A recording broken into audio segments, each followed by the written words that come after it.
Welcome to 99 today. Telangana ప్రత్యేక రాష్ట్రం వచ్చిన ఆదివాసీలపై అవే ఆంక్షల. ఇంద్రవల్లి అమరులకు నివాళులు అర్పించుకోవడానికి ఆ ఆదివాసీల బిడ్డలకి అర్హత లేదా? తెలంగాణ ఎన్నికల సందర్భంగా ఇంద్రవెల్లి ఆదివాసీలకి ముఖ్యమంత్రి కేసీఆర్ ఇచ్చిన హామీలు ఏమయ్యాయి? ఇదే అంశం మీద 99 టుడేకి వెళ్లే ముందు ఈరోజు న్యూస్ అప్డేట్స్ చూద్దాం.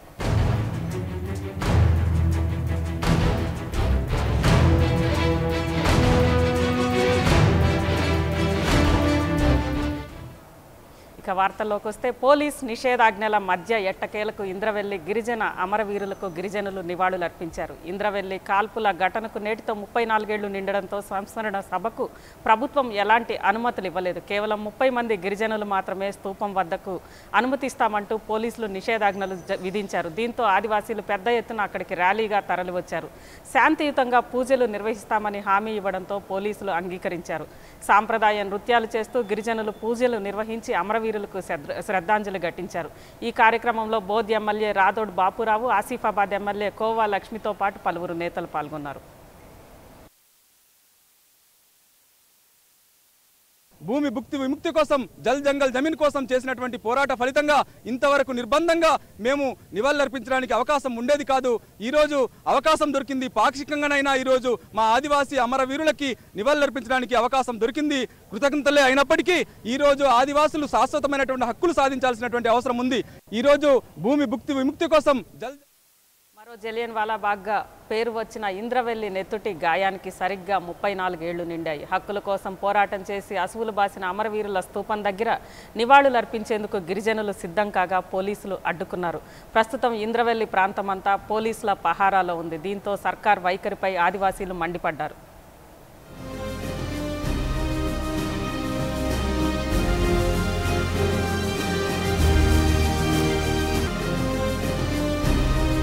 ఆదిలాబాద్ జిల్లాలోని ఇంద్రవెల్లి ఈ పేరు చెబితే ఆదివాసీ గిరిజనుల్లో సమరోత్సాహం కనిపిస్తోంది. సరిగ్గా 34 ఏళ్ల క్రితం అంటే 1981 ఏప్రిల్ 20న జల్ జంగిల్ జమీన్ అనే నినాదంతో అటవీ భూములను సాగు చేసుకుంటున్న గిరిజనులకు భూమిపై హక్కులు కల్పించాలనే ప్రధాన డిమాండ్తో గిరిజనులు ఏర్పాటు చేసుకున్న సభలో ఘర్షణ చెలరేగింది. ఈ ఘటనలో సుమారు 100 మంది ఆదివాసీలు పోలీసుల తుపాకీ గుళ్లకు నెలకొరిగారు.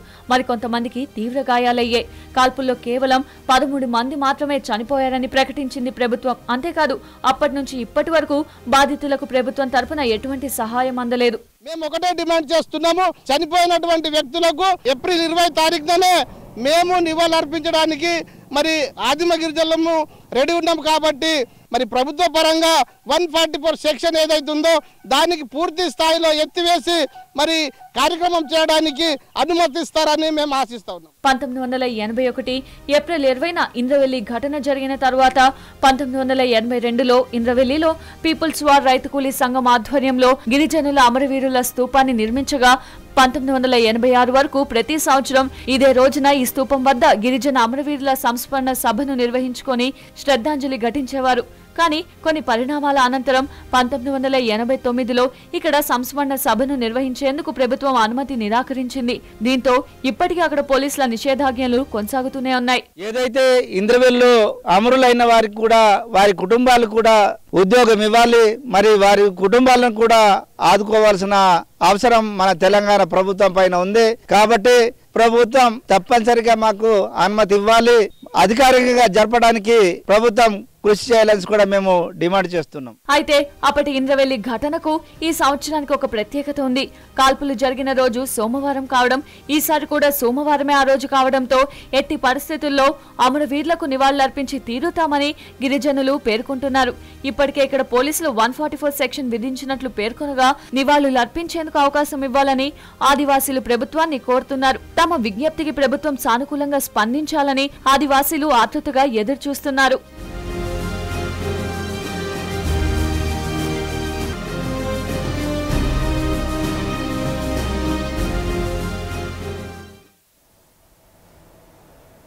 ఇంద్రవల్లి అమరులకు నివాళులు అర్పించేందుకు ఆదివాసీలకు ఇంకా ఆంక్షలెందుకు? ఇదే అంశంపై 99 టుడేలోకి వెళ్లే ముందు ఇప్పుడు చిన్న బ్రేక్ తీసుకుందాం.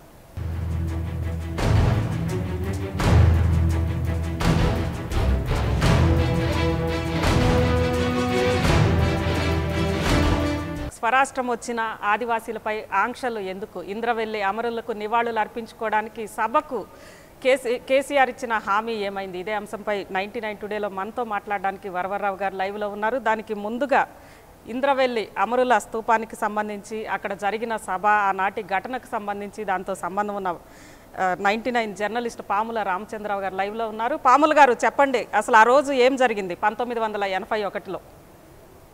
గారు అక్కడ యాక్చువల్గా మొదటి నుండి కూడా ఇంద్రవెల్లితో సంబంధం ఉన్నటువంటి వ్యక్తిని నేను. అక్కడ మొదటి ఆర్గనైజర్గా వెళ్ళి అక్కడ గిరిజనులను సమీకరించడం జరిగింది. ఈ క్రమంలోనే 170 యాక్ట్ అమలు జరగట్లేదు అనేటువంటి విషయం గుర్తుకొచ్చింది. ప్రజలకు వివరించాం, ఆదివాసులకు చెప్పాం. ఆ తర్వాత అనేక మంది పార్టీ కార్యకర్తలు అక్కడికి వెళ్ళి రైతు కూలీలను ఏకం చేసి అక్కడ వాళ్లకు ఉన్నటువంటి హక్కుల్ని తెలియజేయాలని, ఆదివాసీలకు అడవి మీద హక్కు ఉండాలని, సాగు భూములు వాళ్ళ చేతిలోనే ఉండాలని, అటవీ ఉత్పత్తులు కూడా వారికే చెందాలనేటువంటి అవగాహన పెంచడానికి రైతు కూలీ సంఘం ఆధ్వర్యంలో అక్కడ ఆ రోజు సమావేశం ఏర్పాటు చేయడం జరిగింది. అది సోమవారం రోజు. సోమవారం అంటే అక్కడ సంత జరుగుతుంది. ఆ సంతకు వందలాది మంది వేలాది మంది గిరిజనులు రావడం అనేది ఒక ఆనవాయితీ. అక్కడ సభ ఏర్పాటు జరిగింది, ఇక్కడ సంత ఉంది కాబట్టి ఆ రోజు వేలాది మంది ప్రజలు అక్కడికి ఇంద్రవెల్లికి చేరుకున్నారు. అయితే ముందుగా అనుమతించినటువంటి ప్రభుత్వం మధ్యాహ్నమే ఆ సభకు అనుమతి రద్దు చేసి 144 సెక్షన్ పెట్టింది. 144 సెక్షన్ అంటే ఏంటో, చట్టాలంటే ఏంటో తెలియనటువంటి అమాయక గిరిజనులు సభ జరుగుతుంది కదా అని సభ వైపు వస్తున్నప్పుడు పోలీసులు కనీసం ముందస్తు హెచ్చరికలు కూడా చేయకుండా విచక్షణ రహితంగా నిరాయుధులైనటువంటి గిరిజనుల మీద తుపాకులు పేల్చారు. ఆ తుపాకులంటే ఏమిటో, తూటాలంటే ఏమిటో, లాఠీ చార్జ్ అంటే ఏంటో తెలియనటువంటి గిరిజనులు చెట్టుకొకరు పుట్టకొకరు పరిగెత్తారు. అనేక మంది, వేలాది మంది, వందలాది మంది పరిగెత్తి గాయాలతో పరిగెత్తి చెట్టుకొకరు పుట్టకొకరు శవమైతే వెళ్ళారు. అక్కడ అడివంతా నెత్తురు మడుగైంది. కనీసం 100 మంది ఆదివాసీలు చనిపోయారు. వందలాది మంది ఆదివాసీలు గాయాలపోయారు. అక్కడ నిరాయుధులే తప్ప అక్కడ ఆయుధాలతో ఆదివాసీలు రాలేదు. పోలీసులు చెప్పినట్టుగా వాళ్ళు ఎవరి మీద దాడి చేయలేదు. అయితే పాముల గారు చెప్పండి, ఆ రోజు నిరాయుధులైన ఆదివాసీలు అమరులయ్యారు, వారికి నివాళులు అర్పించుకోవడానికి ఇప్పటి వరకు కూడా ఎందుకు ఆంక్షలు విధించాల్సిన పరిస్థితి ఏర్పడింది? ఒకవైపు వాస్తవం చూస్తే ఈ రాష్ట్రంలో అంటే ఇప్పుడు కొత్తగా ఏర్పడిన తెలంగాణ కానీ ఆంధ్రప్రదేశ్గా ఉన్నప్పుడైనా కానీ ప్రజల మీద దాడులు జరగడం అనేది కొనసాగుతున్నది. ప్రజల హక్కులు, మాట్లాడే హక్కు, సభ చేసుకునేటువంటి హక్కు, వాక్ స్వాతంత్రం అనేది అసలు నామరూపాలు లేకుండా పోయింది. ఇక్కడ ఆట మీద ఆంక్ష, పాట మీద ఆంక్ష, ప్రజల మీద ఆంక్షలు. ఈ ఆంక్షలన్నీ ఎందుకు కొనసాగుతున్నాయంటే ప్రజలను అణిచిపెట్టడానికి, ప్రజల హక్కులు వారికి దక్కకుండా చేయడానికి జరుగుతున్నటువంటి కుట్రలో భాగంగా జరుగుతున్నాయి. ఓకే, థ్యాంక్ యూ పాముల్ గారు లైవ్లోకి వచ్చినందుకు. ఇక వరవరరావు గారు మనకి ఇదే అంశం మీద 99 టుడేతో మాట్లాడడానికి లైవ్లో ఉన్నారు. వరవరరావు గారు చెప్పండి, ఈరోజు ఇంద్రవెల్లి సభకి కేవలం 30 మందిని మాత్రమే ప్రభుత్వం అనుమతి ఇచ్చింది. ఒక వారం రోజుల నుంచి కూడా స్తూపం దగ్గర 144 సెక్షన్ విధించారు. ఇది ఇంతకు ముందు కొత్త కాకపోయినా ప్రత్యేక రాష్ట్రం వచ్చినా కూడా ఈ పరిస్థితి కొనసాగడం ఎలా తీసుకుంటారు? ఈ ప్రభుత్వం తెలంగాణ రాష్ట్రం ఏర్పడిన తర్వాత ఏర్పడిన తెరాస ప్రభుత్వం ముఖ్యంగా ఆదివాసుల సమస్యల విషయం వచ్చే వరకు అదే వైఖరిని అవలంబిస్తున్నది. ఏ వైఖరి అయితే 1983లో అధికారంలోకి వచ్చినటువంటి ఎన్టీ రామారావు అవలంబించాడో అదే వైఖరిని నిజానికి ఇంద్రవెల్లి సంఘటన మీద అధికారం రాకముందు ఇంద్రవెల్లి ఒక బహిరంగ విషాదం అని మాట్లాడినటువంటి ఎన్టీ రామారావు అధికారంలోకి వచ్చిన తర్వాత ఆయన కాలంలోనే 86లో ఇంద్రవెల్లి స్తూపాన్ని పోలీసులు డైనమైట్ పెట్టి పేల్చేశారు. అది పూర్తిగా పేలిపోయిన తర్వాత ఆలంపల్లిలో ఉండేటువంటి ఏపీ స్పెషల్ బెటాలియన్ క్యాంపు మీద పీపుల్స్ వార్ వాళ్ళు దాడి చేస్తే 11 మంది ఏపీఎస్పీ వాళ్ళు చనిపోయారు. అప్పుడు కానీ ఎన్టీ రామారావుకు ఆదిలాబాద్ అనేటువంటి ఒక జిల్లా ఉన్నదని, అక్కడ ఆదివాసులు గంజి రామారావు గారి నాయకత్వంలో నిర్మాణం చేసుకున్నటువంటి 87 అడుగుల స్తూపాన్ని పోలీసులు కూల్చివేశారనే విషయం తెలలేదు. అప్పుడు ఒక స్తూపాన్ని ఆయన అంతకంటే సగం ఎత్తులోనే ఇప్పుడు మనకి ఏదైతే కనిపిస్తున్నదో ఆ స్తూపాన్ని నిర్మాణం చేయించాడు.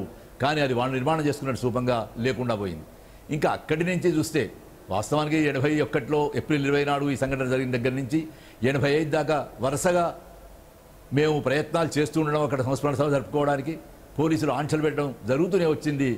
కానీ 87 తర్వాత నుంచి ఇవాటి వరకు కూడా 1990లో మేము అక్కడ మళ్ళీ వెళ్ళి వేలాది మంది 80,000 మంది జనంతో అక్కడ ఇంద్రవెల్లి అమరుల సంస్మరణ సభ జరుపుకోగలిగాం. కానీ అంతకు ముందు కానీ ఆ తర్వాత కానీ ఎప్పుడూ అనుమతించలేదు. ఇప్పుడు తెరాస ప్రభుత్వం అధికారంలోకి వచ్చినాక పూర్తిగా ఏ విధంగానైతే చింతపల్లిలో ఉండేటువంటి గుత్తికోయల గుడిసెలను 600 గుడిసెలను ఎన్టీ రామారావు కాలంలో తగలబెట్టారో దాని మీద వచ్చినటువంటి పీపుల్స్ ట్రిబ్యునల్ను సభ జరగకుండా విశాఖపట్నంలో సభ జరగకుండా చేశారో అదంతా కూడా మీకు అంకురం అనే సినిమాలో ఒక దృశ్యంగా చూపబడింది కూడా. ఆ పద్ధతిలోనే ఇవాళ గుత్తికోయలు అంటే వీళ్లకు సానుభూతి పరులైనటువంటి వాళ్ళు పీపుల్స్ వారు వాళ్లకు నక్సలైట్లకు సానుభూతి పరులైనటువంటి వైఖరి తీసుకున్నారో ఇవాళ స్వయంగా ముఖ్యమంత్రి చంద్రశేఖరరావు గారే వీళ్ళందరినీ తిరిగి పంపించాలని ఒకవైపేమో దండకారణ్యంలో జరుగుతున్నటువంటి పోరాటం నుంచి చాలామంది సంతలకు వచ్చేవాళ్ళు కానీ ప్రవాసం వచ్చిన వాళ్ళు కానీ 50,000 మంది దాకా కూడా మీకు గోదావరి తీరంలో భద్రాచలం మొదలుకుంటే ఏటూరు నాగారం వరకు ఉంటే వాళ్ళకి రేషన్లు ఇవ్వకపోవడం కానీ వాళ్ళ మీద చాలా నిర్బంధాలు అమలు చేయడం కానీ జరుగుతున్నది. అట్లాగే ఖమ్మంలో మోటార్ సైకిల్ మీద ముగ్గురు పోతుంటే ఆగమని చెప్తే ఆగకుండా వాళ్ళు పోయినప్పుడు అందులో ఒకరిని కాల్ చేస్తే ఒక ఆదివాసీ చనిపోయిన ఉదంతం కూడా తెలంగాణ రాష్ట్రం ఏర్పడగానే జరిగింది. ఆదిలాబాద్ జిల్లాలో మావోయిస్ట్ పార్టీ వాళ్ళ కోసం గాలింపు చర్యలు జరగడం అనేది ఇప్పటికి ఉద్ధృతంగా జరుగుతూనే ఉన్నది. మీ గోదావరి తీరం వెంబడి కూడా పోలీసులు కంచె ఏర్పాటు చేసి గాలింపు చర్యలు అనేవి నిర్వహిస్తూనే ఉన్నారు. ఈ క్రమంలో అక్కడ దళ సంచారం ఉన్నదనే పేరుతో 3 సార్లు పోలీసులు కాల్పులు జరిపారు. 2-3 సార్లు అట్లా వచ్చినటువంటి పోలీసులను ఆదివాసులు నిర్బంధించినటువంటి సందర్భంలో చెప్పండి. ఆ రోజు మా ప్రతినిధి పాముల్ గారు చెప్పినట్లుగా దాదాపు 100 మంది గిరిజన వీరులు ఆదివాసీలు నేల కొరిగారు. అది కేవలం వాళ్ళు సంతకొచ్చిన ఆదివాసీలు అని చెప్పారు. అదేవిధంగా జల్ జమీన్ జంగిల్ ఈ పోరాటంతో ఆదివాసీలు మాత్రమే అక్కడికి వచ్చారు.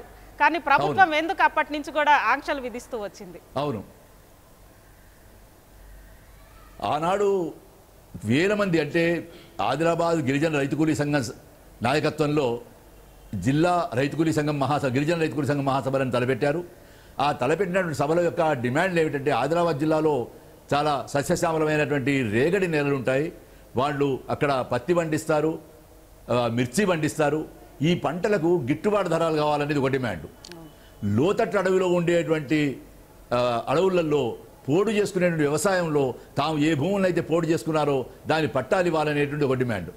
అట్టా గుడిహత్తునూరు నుంచి ఇంద్రవెల్లి దాకా, ఇంద్రవెల్లి నుంచి లక్సెట్టిపేట దాకా ఉండేటువంటి రోడ్డు మీద అడవి నుంచి వచ్చేటువంటి సంపదలు వాళ్ళు అమ్ముకునేటువంటి క్రమంలో ఈ వచ్చేటువంటి వ్యాపారస్తులు వాళ్ళు మార్వాడి సెట్లు కావచ్చు, ఇంకెవరైనా కావచ్చు, సరి అయిన తూనికలు ఉపయోగించడం లేదు, సరి అయిన గిట్టుబాటు ధర ఇవ్వడం లేదు అనేటువంటి ఈ డిమాండ్లతోటి వాళ్ళు సభ జరుపుకుంటూ ఉంటే మొదలు అనుమతి ఇచ్చినటువంటి ప్రభుత్వమే ఆ తర్వాత 144వ సెక్షన్ పెట్టి అనుమతి నిరాకరించి చెట్ల మీద ఉండి కాల్పులు జరిపింది. ఆదివాసులు అప్పటికే 4 వైపుల నుంచి రావడం ప్రారంభించారు. వాళ్ళకి తెలిసిందల్లా తుడుం దెబ్బతోటి రావడం అనేది ఒకటే తెలుసు. వాళ్ళకు 144వ సెక్షన్లు తెలియవు, ఇంకే పద్ధతులు తెలియవు ప్రచారానికి. ఆ తుడుం దెబ్బతో వచ్చినటువంటి 4 వైపుల నుంచి వస్తున్నటువంటి ఆదివాసుల మీద కాల్పులు జరిపారు. ఆ కాల్పుల్లో ఇప్పుడు పాముల రామచంద్ర చెప్పినట్టుగానే ఎంతమంది హతులయ్యారో, ఎంతమంది గాయపడ్డారో తెలియదు. ఎందుకంటే భయంతో ఆదివాసులు ఆ శవాలను కూడా చాలా లోతట్టులో తీసుకువెళ్లారు. అట్లాగే పోలీసులు కూడా మాయం చేశారు. మొత్తం మీద లెక్కకు వచ్చినటువంటిది 13 మంది ఆదివాసులే. ఆ రోజుల్లో ప్రతి ఒక్కళ్ళు కూడా దాని జలియన్వాలా బాగ్ దురంతంతో పోల్చారు. ఇక్కడి నుంచి వెంటనే వెళ్ళినటువంటి అప్పుడు ఆంధ్రప్రదేశ్ పౌర హక్కుల సంఘం ఉపాధ్యక్షుడు డాక్టర్ రాజగోపాలన్ గారి నాయకత్వంలో వెళ్ళినటువంటి టీం కానీ, ఢిల్లీ నుంచి వచ్చినటువంటి ప్రొఫెసర్ మనోరంజన్ మహంతి నాయకత్వంలో వచ్చిన టీం కానీ కనీసం 60 మంది అక్కడ చనిపోయి ఉంటారని, వందలాది మంది గాయపడి ఉంటారని చెప్పారు. ఆ తర్వాత నేను కన్వీనర్గా ఇంద్రవెల్లి అమరుల బాధితుల సహాయం కోసం, అమరుల కుటుంబాలకు బాధితుల కుటుంబాలకు సహాయం చేసే కోసం ఒక కమిటీ ఏర్పడ్డాము. నేను, బాలగోపాల్, సీతారామరావు. ఆ గ్రామాలన్నీ కూడా ఇంద్రవెల్లి, పిట్టబొంగరం మొదలైనటువంటి గ్రామాలన్నీ కూడా తిరిగి వాళ్ళకి సహాయం చేయాలని ప్రయత్నం చేస్తే కూడా మేము 13 కుటుంబాలను మాత్రమే పరామర్శించగలిగాము. ఆ రోజు వీటి అన్నిటికీ కూడా నిజానికి ఈ వైపు కాల్పులు జరుగుతూ ఉంటే హనుమకొండ వరంగల్ నుంచి వెళ్ళిన వాళ్ళని ఇంద్రవెల్లిలో బస్సు దించేసి వాళ్ళని పోలీస్ స్టేషన్లో పెట్టి అరెస్ట్ చేశారు. అప్పుడు రాడికల్ విద్యార్థి సంఘం ఉపాధ్యక్షుడిగా ఉండేటువంటి అమరుడు లింగమూర్తి, లేదా ఆదివాసుల కొరకే జీవితం అంతా అధ్యయనం చేసి పరిశోధన చేసినటువంటి విఆర్ జనార్దన్ రావు, ఇప్పుడు వీక్షణ సంపాదకులుగా ఉండేటువంటి ఎన్ వేణుగోపాల్, సీతారామరావు అనేటువంటి 4 రీసెర్చ్ విద్యార్థులు ఆ ఇంద్రవెల్లి పెడితే వాళ్ళని అరెస్ట్ చేసి పోలీస్ స్టేషన్లో పెడితే వాళ్ళ కళ్ళ ముందే ఈ ఫైరింగ్ జరిగింది. చెట్ల మీద ఉండి పోలీసులు కాల్పులు జరిపారు. ఎంతమంది చనిపోయారో నిజంగా ఇప్పుడు పాముల రామచంద్ర చెప్పినట్టుగా ఓ నెత్తుడి మడుగైపోయింది. ఆ సభకు ఇప్పుడు తిహార్ జైల్లో ఉండేటువంటి కోబడ్ గాంధీ మహారాష్ట్ర సిపిడిఆర్ తరఫున రావాల్సి ఉండే, అట్లాగే అప్పుడు పౌర హక్కుల సంఘానికి ఉండేటువంటి రంగనాథం గారు, లింగమూర్తి గారు, వీళ్ళందరూ వక్తలుగా వచ్చారు. చాలా చట్టబద్ధమైన ఇప్పుడు రామచంద్ర చెప్పినట్టుగానే శ్రీకాకుళం రైతాంగ పోరాట ఫలితంగా వచ్చినటువంటి 1/70 అమలు చేయడం కొరకు అంటే జల్ జంగల్ జమీన్ మీద ఆదివాసులకు ఉండే అధికారం నిజానికి 1/70 అయితే ఆదివాసుల భూములు ఎవరు లీజుకు తీసుకోకూడదు ఇవ్వకూడదు అటువంటి 100 సంవత్సరాల లీజ్ అయినా కానీ చెల్లదు ఆదివాసుల భూముల మీద ఆదివాసేతరులకు హక్కు ఉండదు కూడా అనేటువంటి ఆ చట్టాన్ని అమలు చేయాలనేటువంటి చట్టబద్ధమైనటువంటి రాజ్యాంగబద్ధమైనటువంటి డిమాండ్లతో మాత్రమే వాళ్ళు ఆనాడు పోరాటం పూనుకున్నారు. కానీ దీన్ని అంతా కూడా అప్పుడు ముఖ్యమంత్రిగా ఉండేటువంటి అంజయ్య గారికి ఇంటెలిజెన్స్ వాళ్ళు కావచ్చు వేరే అప్పుడు హోంమంత్రిగా ఉండేటువంటి వాళ్ళు కావచ్చు అప్పుడు చెప్పిన విషయం ఏంటంటే ఈ రైతు కూలీ సంఘం సభల వెనుక పీపుల్స్ వార్ ఉన్నది. ఇక్కడ గిరిజన రైతు కూలీ సంఘాన్ని ఆర్గనైజ్ చేసిన వాళ్ళు నిర్మాణం చేసిన వాళ్ళు గజ్జల గంగారాము నల్ల ఆదిరెడ్డి సాహు లాంటి నాయకులు వీళ్ళని ఇక్కడ ఆర్గనైజ్ చేస్తూ ఉన్నారు. కాబట్టి వీళ్ళ పీపుల్స్ వార్ ఉన్నారు. ఎందుకంటే అప్పుడు టంగుటూరు అంజయ్య గారిది ఓ పెద్ద మాట ఉన్నది. వాళ్ళంటే పీపుల్స్ వారట ప్రజాయుద్ధం చేస్తారట వాళ్ళేమో తుపాకులు పట్టుకొని వస్తారు చీపురు పుల్లలతో రారు కదా ప్రజాయుద్ధం పట్టుకొని వచ్చినప్పుడు కాబట్టే కాల్పులు జరపాల్సి వచ్చిందని తర్వాత ఆయన ఒక వివరణ లాంటిది ఇచ్చాడు. కనుక దీని వెనుక పీపుల్స్ వార్ ఉన్నదనేటువంటి ఒక భయంతో ఈ రైతు కూలీ సంఘం సభలను న్యాయబద్ధమైనటువంటి చట్టబద్ధమైనటువంటి చాలా ప్రజాస్వామికమైనటువంటి ఆదివాసుల కోరికను అవలంబించేసే సభలను భగ్నం చేశారు. అయితే ఈ ఇంద్రవేలి సభలతోటి ఆదివాసులు కానీ ఆ ఉద్యమాలను నిర్మాణం చేసినటువంటి నాయకులు కానీ ఎవరు కూడా డీమారలైజ్ కాలేదు, ఎవరు డీలా పడిపోలేదు. ఆ ఉద్యమం ఇంకా ముందుకు వెళ్ళింది. అందుకే ఆ తర్వాత ఆదిలాబాద్ జిల్లాలో సత్రాల దగ్గర 7 కాలువలు కలిసేటువంటి చోట ఒక పెద్ద ప్రాజెక్టు నిర్మాణం చేయాలని ప్రభుత్వం తలపెట్టినప్పుడు ఆ సాత్నాల ప్రాజెక్టును అడ్డుకున్నారు. లోపలికి ఎవరి ట్రక్కులు రానివ్వకుండా లారీలు రానివ్వకుండా కాంట్రాక్టర్లు లేకుండా అడ్డుకున్నారు. అక్కడ వీరోచితమైన పోరాటం నిజానికి అప్పటికే 81 నాటికే 80లోనే సిపిఐఎంఎల్ పీపుల్స్ వార్ ఏర్పడి ఒకవైపు పెద్దిశంకర్ నాయకత్వంలో గడిచిరోలి ప్రాంతానికి ఒక దళం వెళ్ళింది, బస్తర్ ప్రాంతానికి 7 దళాలు వెళ్ళినవి. అడవిలో మొత్తంగా ఇవాళ మనం దండకారణ్యంగా పిలుచుకున్నాడు. ఆనాడు నిజంగా ఆదిలాబాద్ జిల్లా దండకారణ్యంలో భాగమే 1980 నుంచి ఇవాళ మనం దండకారణ్యంగా పిలుచుకునేటువంటి ఆ ప్రాంతంలోకి విప్లవోద్యమం విస్తరించింది. గత 30 సంవత్సరాల్లో విప్లవోద్యమం అంటే ఇంద్రవెల్లిలో అంత గాయపడి అందరూ జలియన్వాలా బాగా వర్ణించినటువంటిది అంత విస్తరించి ఇవాళ ఈ మాటలైతే చంద్రశేఖరరావు గారు చెప్పుకుంటున్నారు. అంటే ప్రజల దగ్గరికి వాళ్ళ చెరువులు తవ్వించడం అనండి కాకతీయ మిషన్ అనండి ఇటువంటి మాటలు ఏవైతే చెప్తున్నాడో ఇవి మాటలు మాత్రమే మిగిలిపోయి అక్కడ మాత్రం వాస్తవంగా వాళ్ళకు జనతా సర్కార్ నిర్మాణం చేసుకుంటున్నారు. కాబట్టి దీని వెనుక ఒక విప్లవోద్యమం ఉన్నది. ఇంద్రవెల్లిలో స్తూపం దగ్గర గిరిజనుల దగ్గర మనం అనుమతించినట్టయితే అక్కడ మళ్ళీ ఆదిలాబాద్ జిల్లాలో కూడా మళ్ళీ ఒక విప్లవోద్యమం వస్తుందనే భయంతో అంటే విప్లవోద్యమం వచ్చిన ఆదివాసుల డిమాండ్ అనేవి రాజ్యాంగమే ఆదివాసులకు 5వ షెడ్యూల్లోనూ 6వ షెడ్యూల్లోనూ వాళ్ళు కోరుకుంటే స్వయం ప్రతిపత్తి ఇచ్చేద్దాం. ఇవాళ నిజానికి ఇవాళ ఆదిలాబాద్ మొదలుకుంటే భద్రాచలం వరకు కూడా ఒక మన్య రాజ్యం ఏర్పడాలనేటువంటి డిమాండ్ ఆదివాసులలో ఉన్నది. ఎందుకంటే ఒక గోండ్వానా రాజ్యం ఒకప్పుడు ఉండేది. అప్పుడు నిజానికి వచ్చినటువంటి రకరకాల ప్రచారాలు బయట పాలకవర్గాల ప్రచారాలు చూస్తే వాళ్ళు కెశోబా దేవాలయం మీద వాళ్ళ రగల్ జెండాను ఎగరవేస్తే ఆ రగల్ జెండా అంటే ఆ జెండా మీద చంద్రవంక ఉంటుంది కాబట్టి వాళ్ళు పాకిస్తాన్ జెండాను ఎగరేశారని నరేంద్ర లాంటి బీజేపీ నాయకులు మాట్లాడినటువంటి మాటలు కూడా ఉన్నాయి. నిజానికి ఇంద్రవెల్లిలో జరిగిన సంఘటనకు వ్యతిరేకంగా వీళ్ళకి వ్యతిరేకంగా మాకు రహస్యంగా తుపాకులు అందజేయాల్సిందని అసెంబ్లీని పార్లమెంట్ కౌన్సిల్ను రహస్యంగా సమావేశం చేసి ఎమ్మెల్యేలు ఎమ్మెల్సీలు వీళ్ళని ఎదుర్కోవడానికి మాకు తుపాకులు ఇవ్వండి అని అడిగినటువంటి సందర్భం కూడా ఉన్నది. అంత పెద్దగా ఆదివాసుల తిరుగుబాటు అనేది ఎందుకంటే ఈ తిరుగుబాటు వెనుక పెద్ద చరిత్ర ఉన్నది. రామ్జీ గోండు నిర్మాణం చేసినటువంటి చరిత్ర, కొమురం భీం నిర్మాణం చేసినటువంటి చరిత్ర, ఆ చరిత్ర యొక్క కొనసాగింపు గోండ్వానా రాజ్యాన్ని ఒక స్వతంత్ర రాజ్యంగా పరిపాలించుకున్నటువంటి చరిత్ర ఉన్నది. ఈ చరిత్ర తెలియని వాళ్ళు, ఈ ఆదివాసుల యొక్క పోరాట సంప్రదాయాన్ని తెలియని వాళ్ళు ఈ దేశంలో తూర్పు భారతదేశంలో కానీ మధ్య భారతదేశంలో కానీ నిజానికి ఆనాడు బ్రిటిష్ వలసవాదులను కానీ ఆ తర్వాత వచ్చినటువంటి ప్రభుత్వాలను కానీ వాళ్ళ దళారీ పరిపాలన కానీ ప్రతిఘటిస్తున్న వాళ్ళు ఎవరైనా ఉన్నట్టే ఆదివాసులే ఉన్నారు. లైవ్ లోనే ఉండండి. ఇదే అంశం మీద మాట్లాడడానికి కొంతమంది కాలర్స్ లైన్ లో ఉన్నారు. ముందుగా భుజంగరావు ఆదివాసీ ఫోరం నుంచి భుజంగరావు ఫోన్ లైన్ లో ఉన్నారు. చెప్పండి భుజంగరావు గారు. ఇవాళ ఏదైతే ఇంద్రవెల్లి ఏప్రిల్ 20 ఉందో దీన్ని కావాలనే ఇక్కడ ఉన్నటువంటి ప్రభుత్వాలు కావచ్చు అధికారులు కావచ్చు ఈ స్తూపానికి ఆదివాసుల యొక్క మనోభావాలకు సంబంధించినటువంటి ఆ ప్లేస్ ఆ జాగా అటువంటి దాన్ని 34 సంవత్సరాల నుండి దాని నిషేధాజ్ఞలు విధిస్తూ అనేక ఆంక్షలు విధిస్తూ ఆదివాసులను రెచ్చగొట్టే ప్రయత్నాలే తప్ప ఆదివాసులకు అనుకూలంగా కానీ ప్రజాస్వామ్యబద్ధంగా ఉన్నటువంటి హక్కులు కానీ ఈ ఆదివాసుల యొక్క మనోభావాలను ఇప్పటి వరకు అర్థం చేసుకోలేదంటే అది ఒక బాధాకరమైనటువంటి విషయం. రెండవది, ఎవరైతే ఈ ఆదివాసులు మరణించారో అక్కడ మరణించింది ఆదివాసులు ఆ ప్రాంతంలో అక్కడ ఉన్నటువంటి రాజ్యాంగబద్ధమైనటువంటి హక్కుల కొరకు సమావేశం క్రమంలో జరిగినటువంటి సంఘటనను ఇవాళ ఇక్కడ అధికారులు పార్టీ వాళ్ళు దీన్ని ఒక నక్సలైట్ల యొక్క స్థలం అని నిషేధాజ్ఞాలని చెప్పి 34 సంవత్సరాల నుంచి ఆదివాసులు నా ప్రాంతానికి పోకుండా చూస్తున్నారు. వాస్తవంగా స్తూపం కట్టింది కూడా ఐటీడీఏ డబ్బు 18,000 రూపాయలు శాంక్షన్ చేసి అప్పుడున్నటువంటి కలెక్టర్ ఐటీడీఏ పిఓవిఎల్ వాళ్ళు చేసి ఆదివాసుల మనోభావాలు దెబ్బతింటాయి, వాళ్ళు బాధపడతారు, ఆ స్తూపాన్ని కూలగొట్టడం తప్పని ఆ రోజు వాళ్ళే పెట్టారు. ప్రభుత్వం డబ్బుతే నిర్మించబడ్డ స్తూపానికి ఇవాళ ఆ ఆంక్షలు ఎందుకని మేము ఒక ఆదివాసులు ఓకే ఓకే భుజంగరావు గారు వరవరావు గారు చెప్పండి. 34 ఏళ్లగా మా అమరులకి కట్టిన స్తూపం అది ఐటీడీఏ ముందు కూల్చివేసిన తర్వాత ఐటీడీఏ అధికారులు అదేవిధంగా కొంతమంది అక్కడ లోకల్గా ఉన్న ఆదివాసీలు కలిపి కట్టుకున్న ఈ స్తూపము మా స్థలంలో మా అమరులకి నివాళులు అర్పించేందుకు ఈ ఆంక్షలు ఎందుకు ఇన్నాళ్ళు మా మనోభావాలు దెబ్బతింటున్నాయి అనేది ఆదివాసీలు అక్కడి నుంచి ప్రశ్నిస్తున్నారు. దీన్ని ఎలా తీసుకున్నారు? 1981 ఏప్రిల్ 20న ఈ సంఘటన జరిగిన తర్వాత రైతు కూలీ సంఘం ఆంధ్రప్రదేశ్ రైతు కూలీ సంఘం అధ్యక్షులు గంజి రామారావు గారు ఆయన గుడివాడ నుంచి ఎమ్మెల్యేగా కూడా 3 సార్లు చేశారు. తర్వాత 90లో వరంగల్లో జరిగినటువంటి రైతు కూలీ సంఘం మహాసభలో అధ్యక్షుడిగా ఎన్నుకోబడ్డాడు.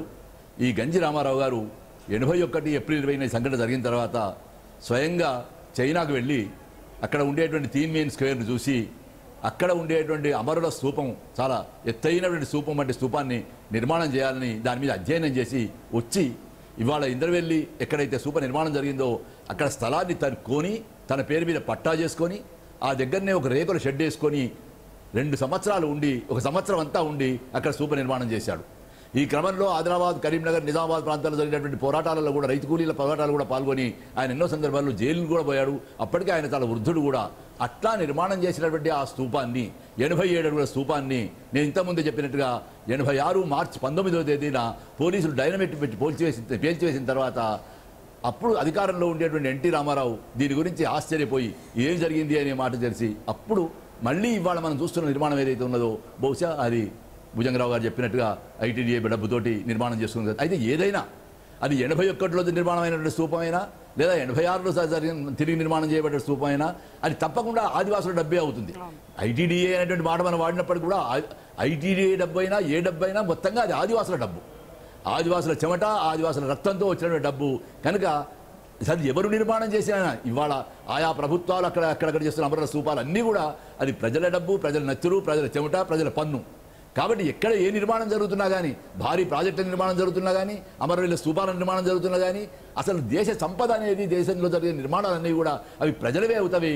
పైగా ముఖ్యంగా ఇంద్రవెల్లి స్తూపం అనేది ఆదివాసులు తమ గాయపడినటువంటి తమ మనోభావాలకు, తమ అమరుల జ్ఞాపకాలకు చిన్నంగా నిర్మాణం చేసుకున్నటువంటి ఆ స్తూపాన్ని అవమానపరిచేటువంటి అధికారం ఈ దేశంలో ఎవరికీ లేదు. ముఖ్యంగా ఈ దేశంలో మూలవాసులైనటువంటి ఆదివాసులు, ఈ దేశం స్వాతంత్రం రావడానికి కారణమైనటువంటి ఆదివాసులు, ఈ దేశంలో వలస పాలన పోవడానికి కారణమైనటువంటి ఆదివాసులు, ఈ దేశంలో మనం కోరుకుంటున్న సార్వభౌమ అధికారం రావడానికి కారణమైనటువంటి ఆదివాసుల మీద ఈ విధమైనటువంటి దాడి జరిగే అవకాశం లేదు అనేది చాలా దుర్మార్గమైనటువంటి విషయం.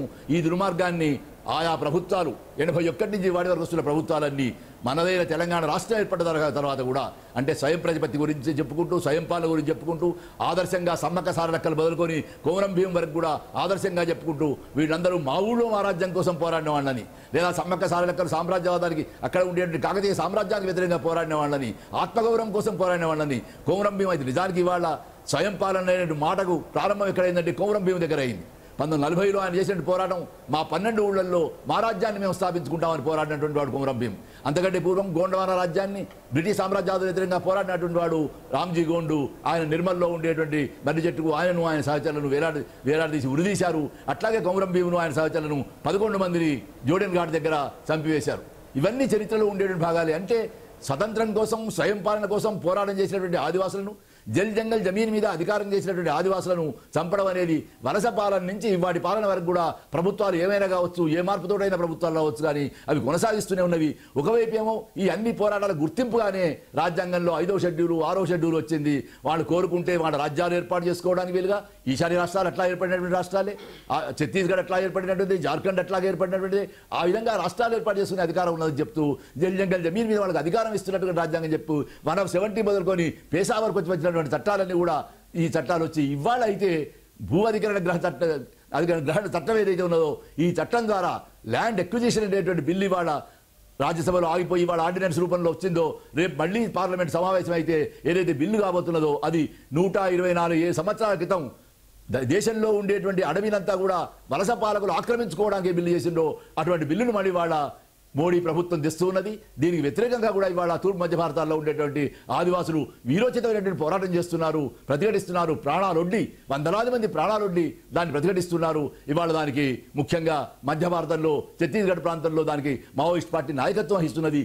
ఇవన్నీ నేపథ్యంలో ఉండడం వల్లనే ఇవాళ పాలకులు బహుళజాతి కంపెనీల కోసం, బడా కంపెనీల కోసం తూర్పు మధ్య భారతాల్లో ఉండేటువంటి సంపదనంతా కూడా కట్టబెట్టడం కొరకు కంకణం కట్టుకున్నటువంటి పాలకులంతా జిందాల్ కోసం, టాటా కోసం, ఎస్ఆర్ కోసం, వేదాంత కోసం అడవిలో ఉండేటువంటి భూములన్నీ కూడా అప్పగించి వాళ్ళ పరిశ్రమలు ఏర్పాటు చేసుకోవడం కోసం ఇవ్వదలుచుకున్నటువంటి ఆదివాసులు. అయితే ఇవాళ మీరు చూస్తే దండకారణ్యంలో గత 30 సంవత్సరాలుగా టాటా, ఎస్ఆర్, జిందాల్ వీళ్ళందరూ కూడా ఒక పరిశ్రమ నిర్మాణం చేయడానికి ప్రయత్నం చేస్తే విఫలం అవుతున్నారు. ఆ విషయంలో దాని బాబా ఆమ్టే లాంటి ప్రజాస్వామ్యాలు కూడా సహకరించారు.